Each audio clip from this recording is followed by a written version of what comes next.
Assalamualaikum warahmatullahi wabarakatuh. Waalaikumsalam warahmatullahi wabarakatuh. Yang terhormat Ibu Kepala Sekolah beserta Dewan Guru SDN Andonosari 3.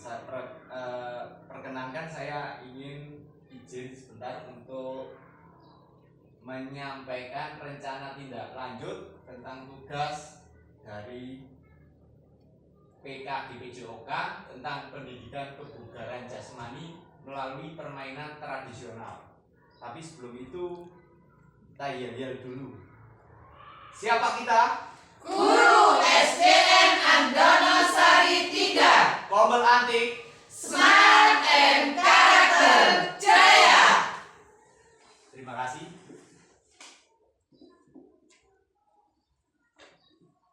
Saya mulai dari latar belakang. Kebugaran jasmani adalah hal penting dalam melakukan aktivitas kita setiap hari, baik dalam hal belajar maupun melakukan aktivitas lain. Dasar pembelajaran konsep kebugaran jasmani PJOK di sekolah dasar adalah untuk memfasilitasi peserta didik dalam belajar dan membantu untuk selalu menjaga fokus dalam kegiatan belajar. Dengan pengambilan konsep kebugaran jasmani dengan kombinasikan dengan permainan tradisional, diharapkan dapat membantu motivasi siswa karena olahraga permainan tradisional sangat digemari oleh anak-anak. Minat berolahraga murid di SDN Andonosari 3 sangat tinggi. Tentu ini merupakan modal yang dapat dikembangkan oleh sekolah untuk memfasilitasi minat dan keinginan murid. Selain itu, ini juga didukung dengan adanya aset fisik dan manusia, aset guru dan orang tua. Pendidikan jasmani, olahraga, dan kesehatan PJOK memiliki peranan penting dalam membentuk karakter dan kemampuan sosial siswa. Konsep pendidikan kebugaran jasmani merupakan pendekatan yang mendukung dalam mencapai tujuan pembelajaran tersebut.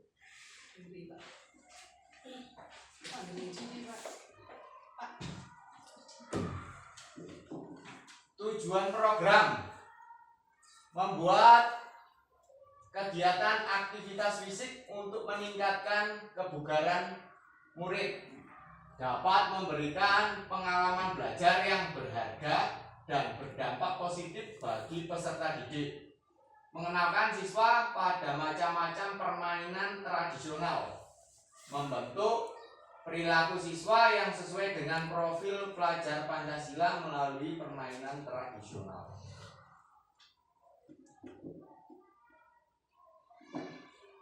Capaian langkah-langkah dan hasil yang diharapkan untuk tiap tujuan sebagai guru pendidik jasmani, olahraga, dan kesehatan PJOK.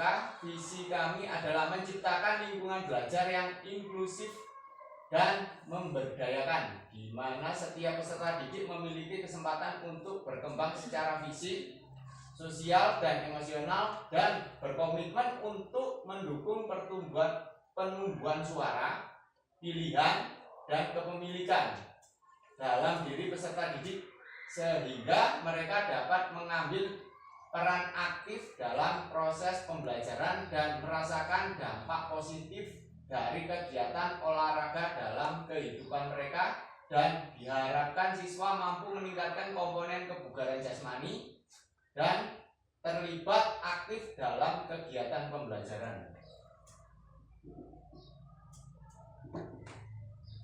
Struktur program dan mitra dalam Kombel.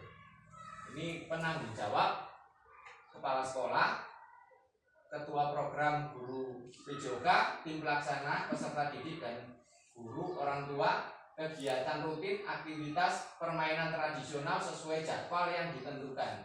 Kegiatan khusus lomba permainan tradisional meliputi kombelnya kombel sekolah, yaitu kombel antik, siswa, orang tua.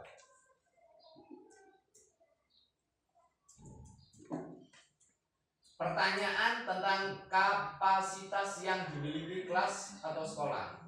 Modalnya manusia, kepala sekolah, guru, orang tua murid, dan komite sekolah. modal fisik, halaman sekolah, sarklas, modal lingkungan, udara yang bersih, dan area kebun sekolah. Modal finansial bisa dari dana BOS.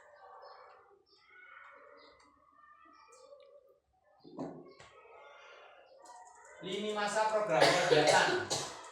Tahap 1, konsultasi dengan kepala sekolah. Tahap 2, sosialisasi dengan KBS. Tahap 3, diskusi dengan peserta didik terkait voice choice dan ownership. Tahap 4, pelaksanaan program yang telah direncanakan. Tahap 5, maaf ini tulisannya 5.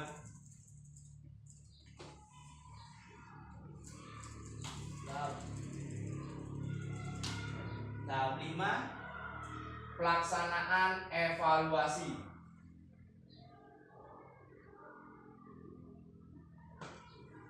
Pernyataan tentang kapasitas yang dimiliki kelas atau sekolah meliputi aset manusia, aset politik, aset fisik, aset sosial, aset finansial.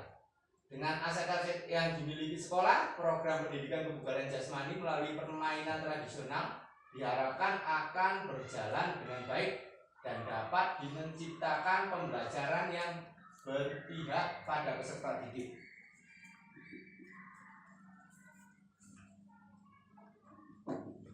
Rencana evaluasi, umpan balik siswa, kuesioner, dan wawancara untuk mengetahui dapat menceritakan pengalaman mereka. Kedua, dokumentasi kegiatan, video dan foto. Ketiga, pengamatan selama kegiatan. Kemungkinan tantangan: cuaca, kegiatan yang benturan, terus evaluasi dan umpan balik. Untuk solusinya, memindahkan kegiatan ke dalam ruang atau mengatur ulang jadwal. Terus berkoordinasi dengan pihak sekolah untuk menyesuaikan jadwal. Melakukan evaluasi menyeluruh setelah pelaksanaan dan menganalisis umpan balik untuk perbaikan. Tantangan. Sudah. Tantangan kurang N. Iya, Bu. Sekian, terima kasih. Demikian paparan saya untuk ibu sekolah, ibu kepala sekolah, dan dewan guru. Monggo jika ada sanggahan. Saya Pak, tadi di situ disebutkan ada beberapa aset yang aset salah satunya harus dimiliki sekolah. Ada aset tentang aset manusia, aset politik, aset fisik, sama aset sosial. Bisa dijelaskan tentang aset politik itu yang seperti apa Pak? Kalau yang aset-aset lainnya kemungkinan kami bisa mengetahui, tapi kalau aset politik itu contohnya seperti apa? Iya, Bu Ferry, terima kasih untuk pertanyaannya. Untuk aset politik itu meliputi kebijaksanaan untuk keputusan program-program yang ada di sekolah, Bu Ferry. Contohnya mungkin keputusan tentang kegiatan, misalkan keputusan untuk merayakan Maulid atau kegiatan hari besar lainnya. Ya. Kalau aset sosial Pak bisa dijelaskan? Untuk juga? aset sosial itu meliputi anak-anak bisa dari kelas 1 sampai kelas 6, atau kita pas waktu ada kunjungan itu bisa di daerah dekat-dekat sini ke kantor desa atau sekolah lain. Ya. Cukup Pak. Ya, terima kasih Bu Ferry. Saya mau tanya. Monggo. Kepala sekolah. Dalam pembelajaran PJOK maupun yang lainnya, pasti dalam pembelajaran itu ada pembentukan karakter. Nah, tolong tadi sudah dijelaskan bahwa juga tujuannya untuk apa memberikan karakter. Bagaimana cara membentuk karakter siswa pada pembelajaran PJK. Oke Bu, terima kasih pertanyaannya. Saya memberikan evaluasi untuk anak-anak atau penilaian untuk anak-anak tentang bagaimana menghargai teman pas waktu kita memilih kelompok. Jadi tidak ada milih-milih teman.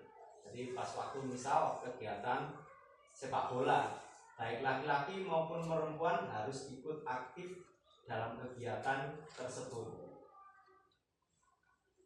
Demikian Bu jawaban dari saya.